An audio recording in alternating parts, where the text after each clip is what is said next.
Hey anime fan, welcome to another Pretty Cure review with me, the Stupid Private. Today I'm looking at episodes 2 through 5. This features the Dark Zone's first heavy, Pejard. Let's start with episode 2. This one gives some background details on the story and flushes out the world a little bit. Apparently the big bad is searching for 7 magic objects called Prism Stones so he can, you guessed it, gain eternal life.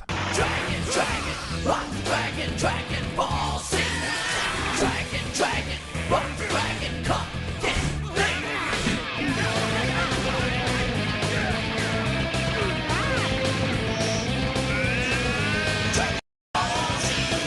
With that stunning revelation aside, we learn that Meppel and Mipple fled the Garden of Light for Earth, a place they refer to as the Garden of Rainbows.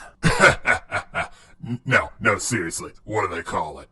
This episode also gives us some background details on Hannah and Natalie's home lives. Hannah is rich, her parents are successful antique and collectible dealers who are always gallivanting around the country, which means that Hannah spends most of her time either alone or with her grandma. Nat, on the other hand, lives with her parents and her obnoxious little brother. But compared to Rennie, he's Billy Batson, so Nat has nothing to complain about. And finally, we find out that in addition to the whole magical transformation thing, and holding on to 2 of the Prism Stones, Meppel and Mipple work like more elaborate versions of virtual pets. The girls swipe the Yu-Gi-Oh cards they came with, to feed them, cure them if they get sick, or make them go to sleep when the girls are at school. That's a very important card because unless they're asleep, Meppel and Mipple never shut up. Action-wise, Pejard uses a monster vacuum cleaner to drain the city's energy. That monster sucks. If its motor's reversed, it also blows. Episode 3. This time Pejard disguises himself as a teacher's assistant to try and get close to the girls. Yeah, this episode's not so much with the good. The best part is seeing Hannah suck at dodgeball. If you can dodge a wrench, then you can dodge a ball. Episode 4. The kids go to a museum, where we get some background details on Mipple, who apparently arrived on Earth long before Meppel, 100 years before, give or take. Then Pejard gets the entire class stoned, before trying to take out Pretty Cure, but thanks to the marble twister, the girls wipe the floor with his over-made-up.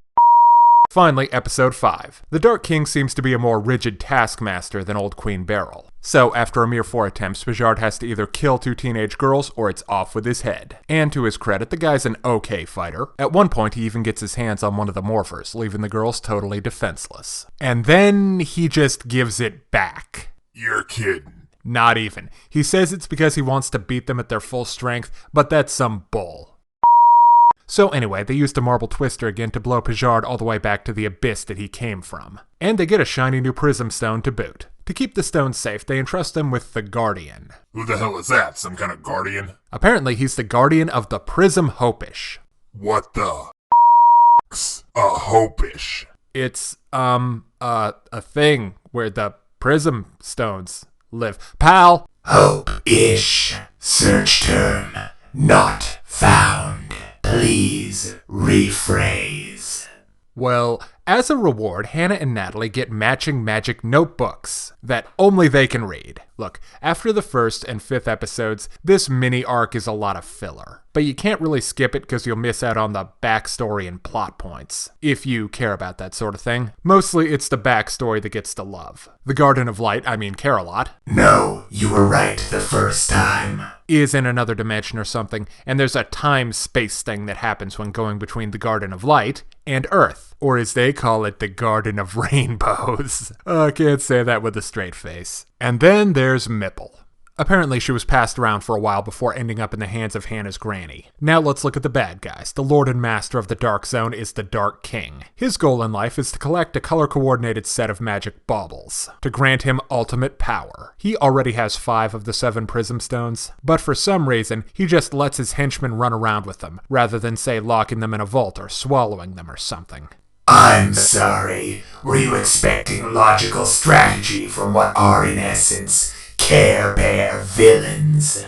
First, the sinister machinations of Darkheart put Plan Kill Pretty Cure to shame. And second, I'd just like to know why Pejard had a Prism Stone. Is it the source of his power or something? They never say. And speaking of, my biggest problem with Pejard is he's just not evil enough.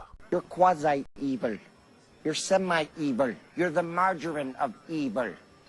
You're the Diet Coke of evil. Just 1 calorie, not evil enough. What are you, some kind of freak?